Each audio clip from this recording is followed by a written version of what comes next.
আমার নাম রাশেদ, আমি ওপো থেকে ওপোর ওয়েসার হিসেবে আছি। কেমন আছেন ভাই? আলহামদুলিল্লাহ। হ্যাঁ, আমাদের নতুন একটা ফোন এসেছে রেনো 13 সিরিজ, এটা সম্পর্কে কি অবগত আছেন? না, আমি এটা বিজ্ঞাপনে দেখছি কিন্তু আমি কোনো কিছু জানি না। আচ্ছা, ঠিক আছে। আমাদের মিড বাজেট রেঞ্জে আপনার বেস্ট বাজেট ফোন দেওয়া হয়েছে রেনো 13F 4G, যেটা হচ্ছে গিয়ে 4G ভেরিয়েন্ট আপনি পাবেন। এটা সম্পর্কে কি কিছু জানছেন আপনি? না, কিছুই জানি না। আচ্ছা, ঠিক আছে ভাই, এই হচ্ছে আমাদের এই ফোনটা। একটা এক্সপ্রেশন দিয়ে কালারটা সুন্দর হয়েছে। এখন কথা হচ্ছে কি, এই ফোনটা কালার সুন্দর, ডিজাইন সুন্দর, সব কিছু সুন্দর, বাট আপনাকে অপ্পো যেহেতু ফিচার দিয়ে খেলে, এখন অপ্পোর ফিচার অনেকগুলো ফিচার আছে এখানে যেগুলো বেস্ট, যেগুলো এই প্রাইস রেঞ্জের কোনো ব্র্যান্ডেই নাই। তো তার মধ্যে একটা বেস্ট ফিচার হচ্ছে এআই লাইভ ফটো। আপনি কি এআই লাইভ ফটো সম্পর্কে জানেন? না, আমি আগে শুনছি যে আইফোনে করা যায়, দেখি নাই কোনো। হ্যাঁ, সেটাই আমরা সেই বেয়ারটাই আমরা এখন ভেঙে দিছি। নট অনলি আইফোন, আপনি এখন ওপো রেনো 13 সিরিজ দিয়েও এআই লাইভ ফটো ছবি তুলতে পারবেন এবং শেয়ারও করতে পারবেন। কিভাবে এআই লাইভ ফটো কাজ করে আমি আপনাকে একটু দেখাচ্ছি। স্যার, আমি আপনাকে একটা লাইভ একটা এক্সাম্পল ক্রিয়েট করে দিচ্ছি যাতে আপনার বুঝতে সহজ হয়। আপনি জাস্ট আমার একটা এই যে লাইভ ফটো তোলার জন্য হচ্ছে গিয়ে আপনি ফটো মোডে যাবেন। ফটো মোডে যাওয়ার পরে এই যে এইটা যখন ক্রস থাকবে তখন AI live photo mode of, এটা যখন ইয়েলো হয়ে যাবে তখন AI live photo mode on হইল।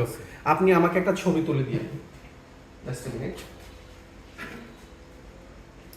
আমরা একটা ইনস্ট্রুমেন্ট ইউজ করব এখানে, সেটার নাম হচ্ছে বাবল শুটার, যেটা হচ্ছে বাচ্চাদের একটা খেলনা।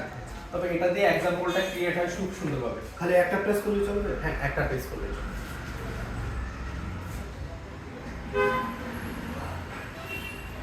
হয়েছে।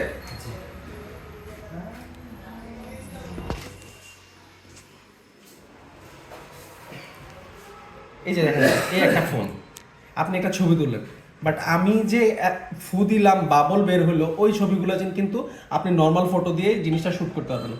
এআই লাইভ ফটো মানে কি? এআই লাইভ ফটো হচ্ছে কি আপনার জীবন্ত ছবি। এই জীবন্ত ছবি কিভাবে হলো, এই যে আপনি যখন ছবিটাতে প্রেস করে ধরে রাখবেন, আপনার ক্যাপচার করার আগের 1.5 সেকেন্ড এবং ক্যাপচার করার পর 1.5 সেকেন্ড পুরোটাই সেটা রেকর্ড হয়ে যাবে, যার কারণে এটার নাম হচ্ছে এআই লাইভ ফটো। এখন কথা হচ্ছে গিয়ে ছবিটার ইন্টারফেস ফ্রেম আইসা রয়েছে এইটা, আপনার কাছে এই ফ্রেমটা পছন্দ নাও হইতে পারে। এখন আপনি যদি অন্য একটা ফ্রেম নিতে চান, সাপোজ পুরোটা লাইভ ফটোর মধ্যে আপনার এই ফ্রেমটা পছন্দ হয়েছে, এখন এই ফ্রেমটা আপনার স্ক্রিনশট দেওয়া তো পসিবল না এখান থেকে এত শর্ট সময়ের মধ্যে।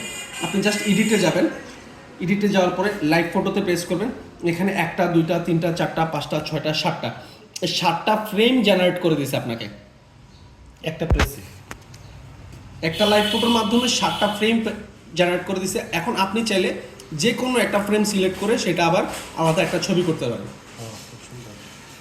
ব্যাপারটা বুঝতে পারছি, মানে ছবি একটা, সেটা আবার নর্মাল ছোট একটা ডিউরেশনের ভিডিও, আবার এখান থেকে আপনি 7টা ফ্রেম সিলেক্ট করতে পারতেছেন, যে কোনো একটা ফ্রেম আপনি আলাদাভাবে আপলোড করতে পারতেছেন। তো এই লাইভ ফটোর মাধ্যমে কি সুবিধা আপনার, আপনি আপনার চলার পথের জীবন্ত যে মুহূর্তগুলো সেগুলো আপনি ধারণ করে রাখতে পারতেছেন এই লাইভ ফটোর মাধ্যমে। প্লাস আপনি যদি এই বাবল শুটারের একটা ভিডিও করতে যান, তখন ওই ভিডিওটা এই নর্মাল ভিডিও, এই লাইভ ফটোর ভিডিও দিয়ে কিন্তু সেটা বোঝাচ্ছে এটা একটা বাবল শুটার। কিন্তু যদি আপনি একটা অন্য ভিডিও অপশনে গিয়ে ভিডিও করতেন, এটা একটা লেন্থি প্রসেস হয়ে যেত, ওইখানে আপনার ভিডিওর ডিউরেশনটা বেশি হতো, আপনার ফোনের স্টোরেজ কিল হতো।